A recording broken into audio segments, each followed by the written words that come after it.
जय श्री कृष्णा।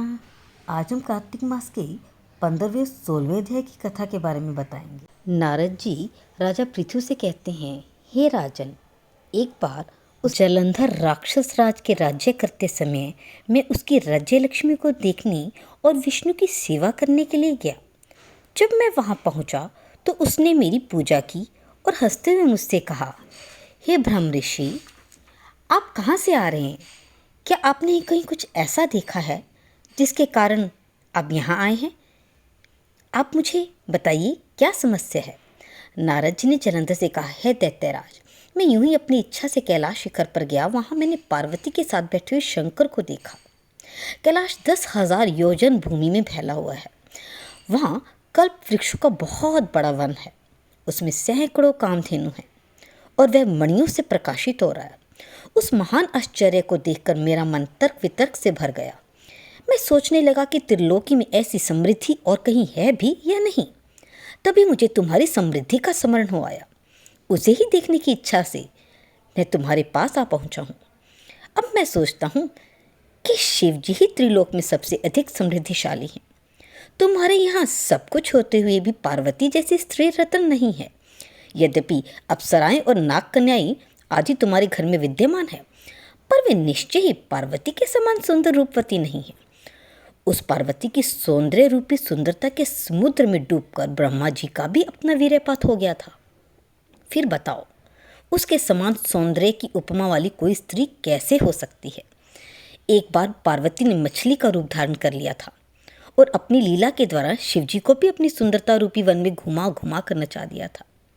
पार्वती के जन्म के समय ब्रह्मा ने उनकी सुंदरता को देखकर अनेक अप्सराओं को उत्पन्न किया, पर उनके समान एक भी नहीं बना सके।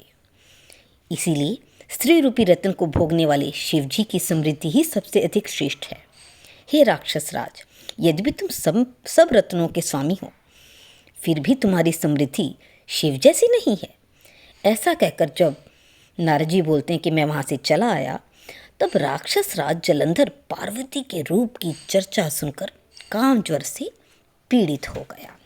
नारद जी ने कहा, इसके बाद विष्णु की माया से मोहित होकर जलंधर ने सिंहिका के पुत्र राहु को दूत बनाकर शिवजी के पास भेजा। राहु ने श्वेत वन चंद्रमा के तेज से अपने शरीर की कालिमा को कृष्ण पक्ष के चंद्रमा के समान बना लिया और वह कैलाश के लिए चल दिया। वहां पहुंचकर नंदी द्वारा उसने अपने आगमन की सूचना शिवजी को भिजवाई। शिवजी ने आंख के संकेत से राहु को अपनी बात कहने के लिए कहा। तब राहु ने बोला, हे शिव वृषभध्वज, देवता और सूर्य आदि जिसकी सेवा करते हैं, जो तीनों लोकों का राजा है और जो सब रत्नों का स्वामी है, उस राक्षस राज जलंधर की आज्ञा को सुनिए। उनका संदेश है, पार्वती तुम्हारे योग्य नहीं है, क्योंकि तुम शमशान में रहते हो, गले में हड्डियां लटकी हुई हैं, नग्न शरीर से रहते हो, और उस पार्वती हिमालय पर्वती के शरीर की कांति सोने के समान है। मैं रत्नों का स्वामी हूँ और पार्वती स्त्रियों में रत्न है, इसलिए वे मेरे ही योग्य है। भिक्षा मांगकर पेट भरने वाले तुम्हारे योग्य नहीं। नारद जी ने कहा, राहु ये कह ही रहा था कि शिवजी की भुहों के बीच में से एक भयानक तेज आवाज निकली और व्रत के समान दृढ़ पुरुष प्रकट हो गया। उस पुरुष का मुंह सिंह के समान था, जिह्वा लपलपा रही थी, नेत्रों से आग निकल रही थी, बाल ऊपर के उठे हुए थे, शरीर पर किसी प्रकार की सुंदर कांति नहीं थी। ऐसा लगता था मानो नरसिंह ने दोबारा जन्म लिया हो। राहु ने देखा कि वह पुरुष मुझे खाने के लिए आ रहा है, तो वह भागने लगा, परंतु उस पुरुष ने उसे पकड़ लिया। जब वह राहु को पकड़कर खाने लगा, तब भगवान शिवजी ने उसे रोकते हुए कहा, इसे मत खाओ, ये वध्य नहीं है, क्योंकि दूत पराधीन होता है।